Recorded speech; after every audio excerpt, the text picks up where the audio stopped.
আমার মা মারা গেছেন, আমার মা মারা যাওয়ার 4 দিন পরে আমার বাবা বিয়ের কথা বলে মানুষের কাছে।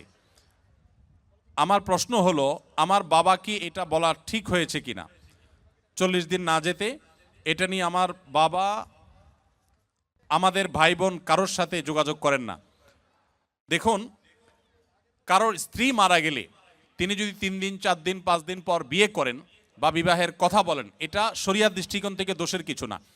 আমাদের দেশে অনেক বাবা আছেন যে স্ত্রী হারা হয়ে গেছেন, কুলাঙ্গার ছেলে মেয়েরা বাবার প্রয়োজন আছে বিয়ে করার, তারপরে বিয়ে করায় না। কেন বিয়ে করায় না?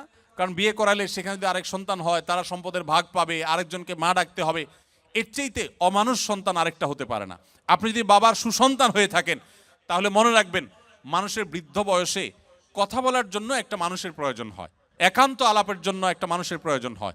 তখন আপনি আপনার বাবাকে দেখে শুনে যদি ভালো একজন স্ত্রী জীবন সঙ্গিনীর ব্যবস্থা করে দেন, বিয়ের উদ্যোগ নেন, আপনি আসলে সুসন্তান এবং বাবার মতো দায়িত্বশীল।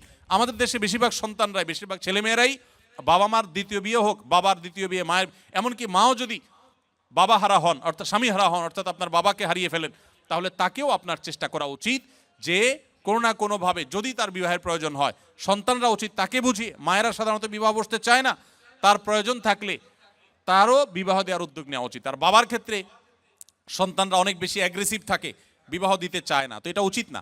3 দিন 4 দিন পরে বিয়ে করা যাবে না এমন কোনো কথা নেই। তবে হ্যাঁ, দৃষ্টিকটু হয়, দেখতে অসুন্দর দেখা যায়, আপনার একেবারে চোখে পড়ার মতো এখনো মৃত মানুষের মৃত্যুর পরের যে বেদনাবদের পরিবেশ, সেটাই এখনো যায় নাই, এখনই বিয়ের আলাপ করছে, সেটা তো অবশ্যই দৃষ্টিকটু, সেটা যেন না হয় সেটা খেয়াল রাখা দরকার।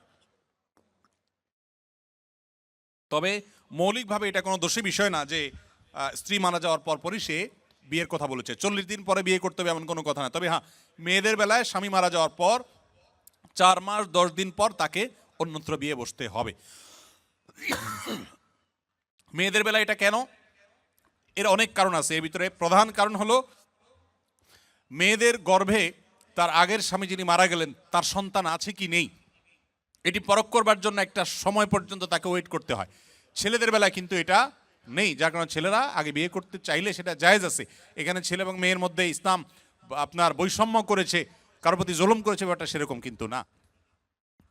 কোরিয়ান অনেক মসজিদে মহিলাদের নামাজের ব্যবস্থা আছে আলহামদুলিল্লাহ, কিন্তু অনেক মসজিদে মহিলাদের পর্দা মেনটেন করে অজু করার ব্যবস্থা নেই। সেক্ষেত্রে তায়াম্মুম করে নামাজ পড়া যাবে কি না? উত্তর হলো না, কোনো অবস্থাতেই তায়াম্মুম করে বোন আমার আপনি নামাজ পড়তে পারবেন না। যতক্ষণ পর্যন্ত পানি আছে এবং পানি ব্যবহার করবার সুযোগ আছে, ততক্ষণ পর্যন্ত আপনাকে পানি দিয়েই অজু করে নামাজ পড়তে হবে। তায়াম্মুম তখনই করা যাবে যখন পানির কোনো ব্যবস্থা নেই। ধরুন আপনি বিমানে আছেন, বিমানে পানি অনেক অল্প, ব্যবহার করতে নিষেধ করা হয়েছে, অথবা পানি শেষ হয়ে গেছে, আপনি অজু করার কোনো উপায় পাচ্ছেন না, তাহলে সেক্ষেত্রে আপনি তায়াম্মুমের মাটি দিয়ে তায়াম্মুম করে নামাজ পড়তে পারেন। কিন্তু পানি আছে, কোনো যুক্তিতে আপনি পানি ছেড়ে তায়াম্মুমে আসতে পারবেন না। বোনরা যারা আছেন এমন কোনো পরিবেশে আছেন যে পর্দার সাথে আপনি অজু করতে পারবেন না, তো যতটুকু সম্ভব ততটুকু পর্দার মধ্যে থেকে করবেন, একটু সাইডে গিয়ে করবেন, কোন কাঞ্চিতে গিয়ে দাঁড়াবেন যাতে মানুষ না দেখে, যতটুকু সম্ভব ততটুকু করবেন। তারপর আপনাকে অজু করতে হবে, কারণ লা তুকবালু সালাতুন মিন গায়রি তুহুর, নবী সাল্লাল্লাহু আলাইহি ওয়াসাল্লাম বলেছেন, পবিত্রতা অর্জন করা ছাড়া কোনো নামাজ কবুল হবে না আল্লাহর কাছে।